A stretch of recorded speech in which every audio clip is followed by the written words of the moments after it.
원주와 지름의 관계. 원주.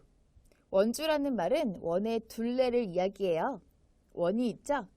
자, 우리는 원의 중심이 무엇인지 알고 있어요. 그쵸? 원의 중심에서부터 원 위에 한 점, 이것을 이렇게 연결해보면 원의 반지름이라고 합니다. 자, 원의 반지름, 이것의 2배와 같은 원의 지름, 그리고 원의 둘레, 이것을 원주라고 합니다. 원 잘 알고 있죠? 그렇다면 원주하고요, 그 다음에 지름의 관계를 살펴보도록 할게요. 여러 가지 도형을 통해서 살펴볼 건데요. 먼저 정육각형. 자, 여기에 정육각형이 있어요.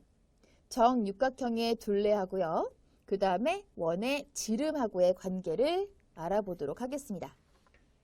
여기서 보니까요, 원의 반지름이 있어요. 그쵸? 원의 반지름하고 정육각형의 여기 한 변하고 같아요. 정육각형은 정삼각형 6개로 이루어져 있는데요. 정삼각형의 한 변하고 그리고 정육각형의 한 변하고 그 길이가 같을 때 여기에 있는 원의 반지름하고도 길이가 같은 것으로 정해 주었습니다. 보니까요, 원의 반지름, 자, 이것이 2개면은 원의 지름인데 정육각형의 둘레는 하나, 둘, 셋, 넷, 다섯, 여섯. 그러니까 반지름이 6개인 것과 같아요. 반지름이 6개면 지름은 3개인 것과 같죠. 다시 말해서 정육각형의 둘레는 원의 지름의 3배와 같습니다. 자, 그러면 지금 여기에서 원주를 생각해 볼까요? 원주는 정육각형의 둘레보다는 더 기네요. 그래서 원주는 정육각형의 둘레보다 길다라고 하는 것을 알 수 있습니다. 그 다음에 또 정사각형과 한번 생각을 해볼까요? 이 정사각형은요, 원을 둘러싸고 있습니다. 정사각형의 둘레와 원의 지름의 관계를 보면 원의 지름하고 정사각형의 한 변하고 같으니까 지름이 하나, 둘, 셋, 넷. 정사각형의 둘레는 원의 지름의 4배입니다. 그러면 원주, 이 원을 둘러싸고 있는 정사각형을 생각해 봤을 때는 원주가 정사각형의 둘레보다는 짧네요. 자, 이 관계를 볼 수가 있고요. 그러면 정육각형하고 정사각형, 이 둘, 그리고 또 원주를 비교해 봤을 때 원주는요, 여기에서 정육각형의 둘레, 그리고 정사각형의 둘레. 정육각형의 둘레는 우리가 원의 지름의 3배라고 이야기를 했는데요. 이것보다는 길죠. 그러니까 원의 지름의 3배보다는 길겠어요. 자, 원의 지름의 3배보다 길고 또 정사각형의 둘레보다는 짧다고 했는데요. 원의 지름의 4배보다는 짧겠네요. 그러면 원주는 지름의 3배보다 길고 4배보다는 짧습니다. 이렇게 원주와 지름의 관계에 대해서 정리할 수 있겠습니다. 원의 지름이 길어지면, 원의 지름, 이것이 길어지면 원주도 길어집니다. 그러니까 원의 크기를 생각해 봤을 때 원의 지름이 길어지면 원도 커진다라고 생각을 해보시면 되겠어요. 네모안에 알맞은 말을 써 넣으세요. 원의 둘레를 무엇이라고 합니다. 원의 둘레, 이것을 원주라고 합니다. 한 변의 길이가 1cm인 정육각형, 지름이 2cm인 원, 한 변의 길이가 2cm인 정사각형을 보고 원주를 어림하려고 합니다. 네모안에 알맞은 수를 써넣으세요. 정육각형, 정사각형, 이것을 통해서 원주를 생각해 보는 거예요. 먼저 정육각형의 둘레. 정육각형은요, 1cm.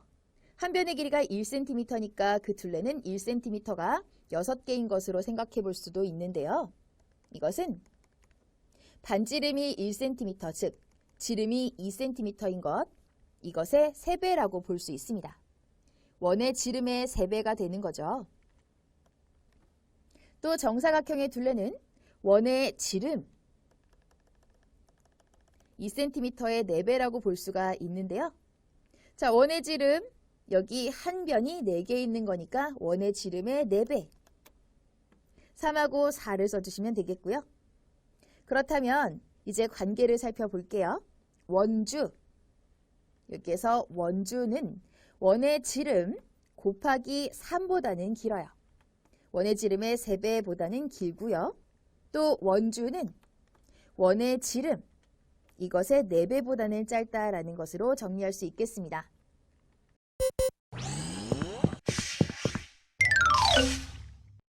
원주율 알아보기. 원의 지름에 대한 원주의 비율을 원주율이라고 합니다. 여기에서 무엇에 대한이라고 하죠. 바로 지름이 기준입니다. 그리고 원주, 이것이 비교하는 건데요. 다시 말해서 나눗셈으로 표현을 하자면 원주율은 원주 나누기 지름이라고 표현을 해주시면 되겠어요. 원주를 지름을 기준으로 비교해 보는 거예요. 그래서 원주, 그러니까 원의 둘레, 이것을 지름으로 나누었을 때 그 비율을 원주율이라고 하는데요. 이것을 계산해 보면 원의 크기와 상관없이 어느 일정한 값이 나오게 됩니다. 원주율을 소수로 나타내 보면 3.141592 하고 계속 나누어 떨어지지 않는 상태가 되는데요. 필요에 따라서 간단하게 3이나 3.1, 3.14 등으로 어림해서 사용하기도 합니다. 자, 그렇다면 원주는 지름의 몇 배인지 알아볼게요. 즉 원주율을 알아보는 것과 마찬가지죠. 가의 원주는 4.4cm라고 합니다. 이때 지름은 1.4cm고요. 그럼 원주가 지름의 몇 배인지 알아본다라고 했으니까 원주 나누기 지름을 계산하는 거죠. 원주 나누기 지름 4.4 나누기 1.4예요. 계산해봤더니 3.1하고 얼마 나누어 떨어지지 않는 상태가 되는데요. 이것을 계산했을 때 약 3으로 나타내어집니다. 원나도 계산을 해봐요. 37.7cm의 원주를 가지고 있는데 지름은 12cm예요. 37.7 나누기 12를 계산합니다. 마찬가지로 3.1 얼마 이렇게 나오게 되는데 약 3으로 나타낼 수 있는 거죠. 자, 그러면 각각 크기가 다른 원, 이것을 원주 나누기 지름으로 원주가 지름의 몇 배인지 알아봤을 때 모두 원주는 지름의 약 3배라는 것을 알 수 있게 됩니다. 원의 크기와 상관없이 원주 나누기 지름의 값은 변하지 않습니다. 즉, 원주율은 일정하다라는 것을 알 수 있게 됐죠. 네모안에 알맞은 말을 써 넣으세요. 원주율. 원주율은 비율입니다. 어떤 비율일까요? 원주의 비율인데요. 그 기준은 지름입니다. 원의 지름에 대한 원주의 비율. 그래서 이것을 계산하는 방법은 원주 나누기 지름. 원주를 지름으로 나누어서 계산한 그 비율이 원주율입니다. 원 모양의 접시와 쟁반이 있어요. 원주 나누기 지름을 계산해보고 원주율에 대해 알 수 있는 것을 써보세요. 지름은 17cm, 원주는 53.38cm입니다. 원주 53.38 나누기 지름 17. 자, 이것을 계산해 봅니다. 자, 이거는 단순한 계산이니까 친구들이 직접 계산해 보세요. 계산 결과는 3.14가 됩니다.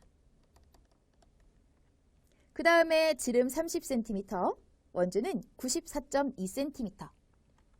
원주 94.2 나누기 지름 30. 이것을 계산한 결과는 3.14가 됩니다. 네모안에 잘 써주시고요. 이렇게 원에서 원주가 다릅니다. 지름도 다르죠? 하지만 원주 나누기 지름을 했을 때의 그 값은 어때요? 같습니다. 그래서 원의 크기가 달라도 원주율은 같다라는 사실을 알 수 있게 되죠. 여기에는 같습니다 라고 써주시면 되겠어요.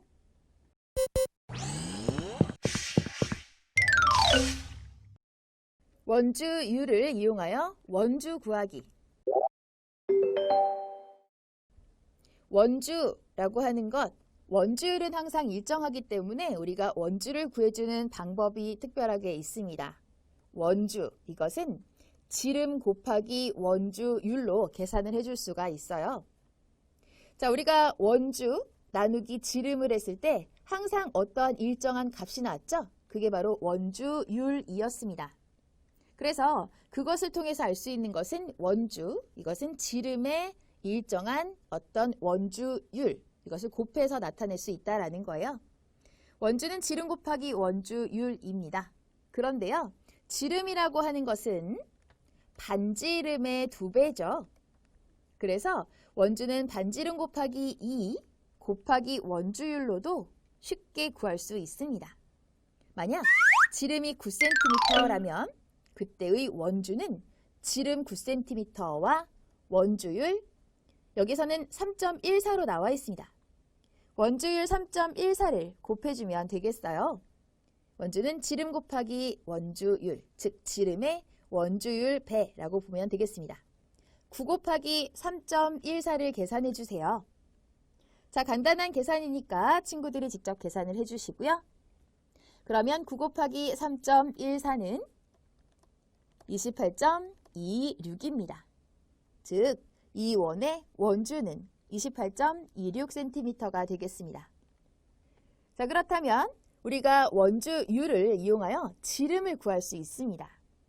원주율을 이용해서 원주를 구한다면 지름 곱하기 원주율을 해주면 돼요.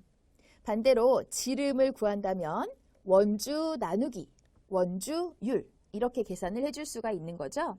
곱셈과 나눗셈을 왔다 갔다 하면서 친구들이 계산해 준다라고 생각해 주시면 돼요. 원주 나누기 원주율. 자, 그렇다면 지름을 그렇게 해서 구해줄 수 있는 것처럼 반지름도 쉽게 구해줄 수 있는데요. 반지름은 지름의 반이에요. 그쵸? 지름의 반이에요. 그러니까 지름을 구할 수 있는 식의 반으로 원주 나누기 원주율 지름, 거기에다가 나누기 2만 더 계산을 해주면 반지름을 구할 수 있습니다. 예를 들어 원주가 15.5cm래요.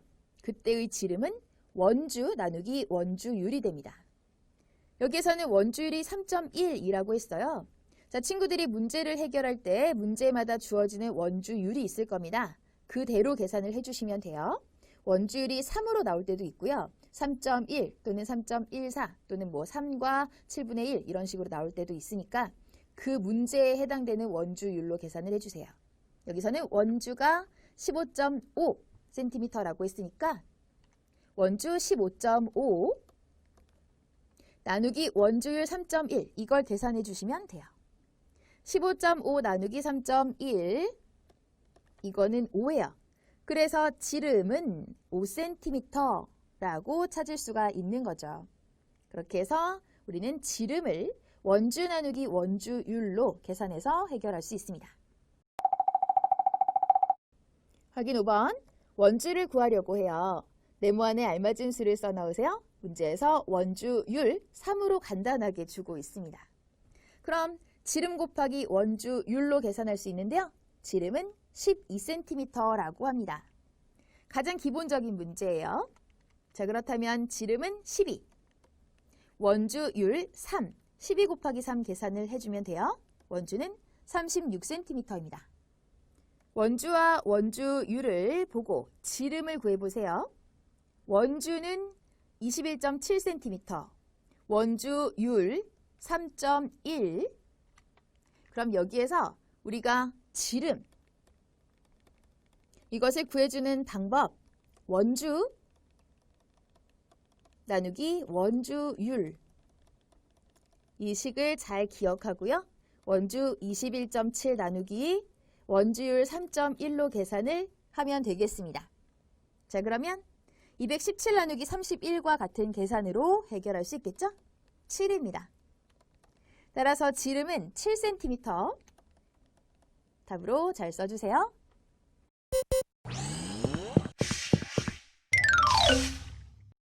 원주 활용하기. 원의 둘레. 자, 이것을 활용할 수 있는 여러 가지 문제 유형들이 있어요. 원 모양, 도형의 둘레를 구하는 방법입니다. 길이가 5m인 밧줄로 만들 수 있는 가장 큰 원의 원주. 자, 여기서는 원주율이 3.14라고 했습니다. 밧줄의 길이는 원의 반지름과 같습니다. 자, 여기 그림에서요. 길이가 5m인 밧줄이 있는데 이것으로 만약에 그림을 그린다 라고 생각을 해보면 한쪽에서 고정을 시켜놓고 쭉 그림을 그려서 원을 만들어낼 수가 있습니다. 가장 큰 원의 원주는 반지름이 5m인 원의 둘레와 같겠죠. 자, 여기서 중요한 건 반지름이 5m다라고 하는 겁니다. 지름이 아니고요. 그래서 원주는 지름 곱하기 원주율이기 때문에 우리가 구해줄 수 있는 지름은 5 곱하기 2라는 거예요. 그리고 나서 원주율 3.14 곱해주면 되겠죠? 10 곱하기 3.14로 31.4m가 바로 원주가 된다. 이렇게 보시면 되겠어요. 자, 또 다른 예입니다. 지름이 20m인 원 모양의 호수를 3바퀴 돌았을 때 달린 거리를 구하는 문제의 유형입니다. 원주율 3.14.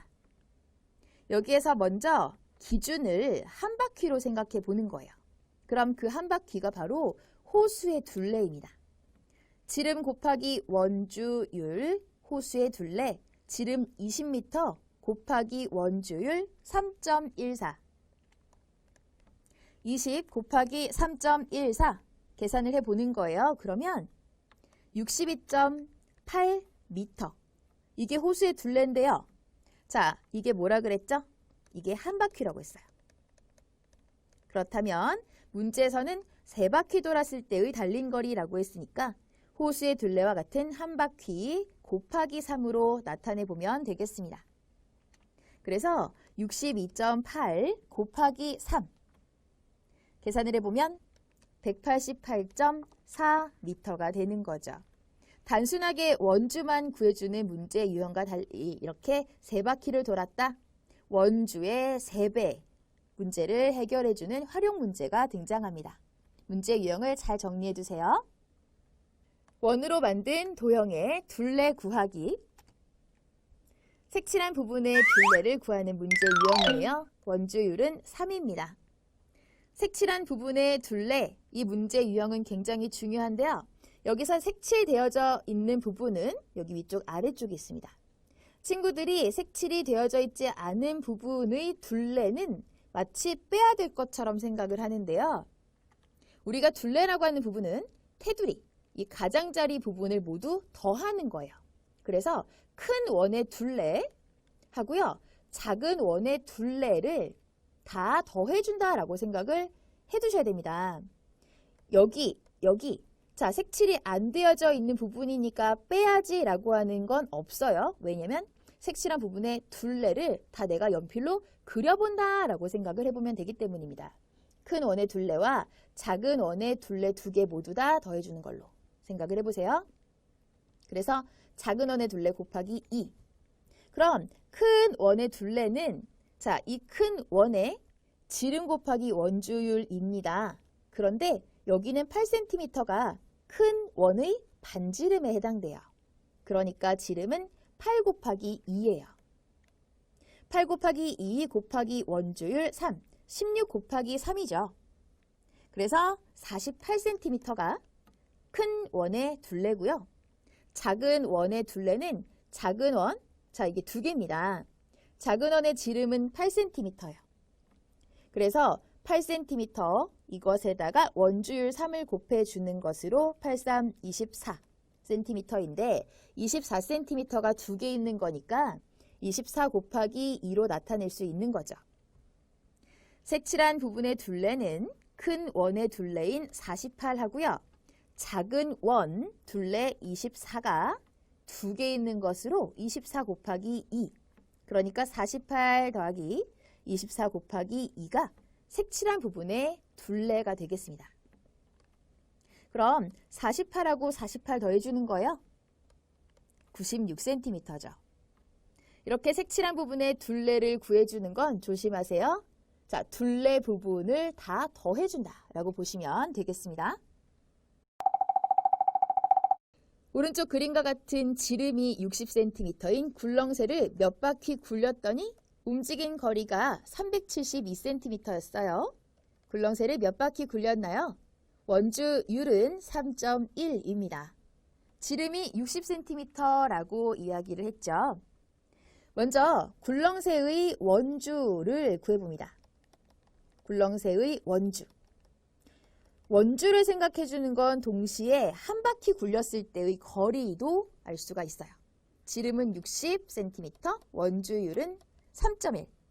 그래서 186cm 원주를 알 수 있죠? 즉, 한 바퀴 굴렸을 때의 거리도 알 수 있는 겁니다. 근데 몇 바퀴를 굴렸길래 372cm가 되었을까? 여기에서 굴린 바퀴 수를 알 수가 있죠.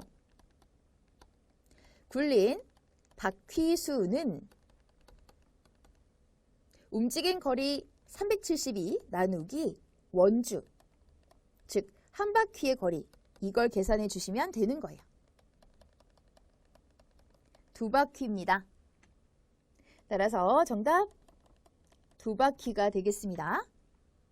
오른쪽 도형에서 색칠한 부분에 둘레를 구해보세요. 둘레. 자, 여기 우리가 연필로 이 테두리를 전부 다 그려본다 라고 생각을 해보면 우선은 이렇게 반원에 굴려진 부분 생각을 해볼 수가 있고요. 그 다음에 여기 작은 반원, 여기 작은 반원 굴려진 부분을 모두 생각해 볼 수가 있습니다. 그렇다면 우선은 반지름이 10cm인 반원, 여기 부분 있죠? 그것에 굴려진 부분을 나타내 볼 수가 있습니다. 그래서 선생님이 여기다가 번호를 한번 매겨 볼게요. 여기 반원에 반지름이 10cm인 반원에 굴려진 부분, 이것을 나타내 보고요. 그 다음에 이 부분을 2번이라고 생각을 해보고요. 그 다음에 또 이 부분을 3번이라고 생각을 해볼게요. 그런데 여기에서 2번하고 3번을 같이 묶어서 생각해보면 2번하고 3번은요. 사실 지름이 10cm인 원 하나와 같습니다. 여기다 써볼게요. 지름이 10cm인 원의 원주와 같다. 이렇게 해서 간단히 나타낼 수가 있겠습니다. 그래서 1번하고 2번하고 3번을 더해줄 때 2번과 3번을 묶어서 사실 식을 간단히 나타낼 수도 있겠다라는 거죠. 1번은 어떻게 볼 수 있을까요? 여기서 반지름이 10cm인 반원의 굴려진 부분을 나타내면 되는 거니까 10 곱하기 2 지름이에요. 거기에다가 원주율 3. 그러면 원이에요. 그런데 그것의 반만큼이니까 이렇게 해서 식으로 나타낼 수 있는 거고요. 30. 여기에다가 2번하고 3번을 한꺼번에 나타내주면 지름이 10cm인 원주니까 10 곱하기 3으로 이렇게 해서 볼 수 있는 겁니다. 그러면 30 그리고 또 30 따라서 60cm 색칠한 부분의 둘레를 구해줄 수 있는 거죠. 60cm 답으로 써주세요.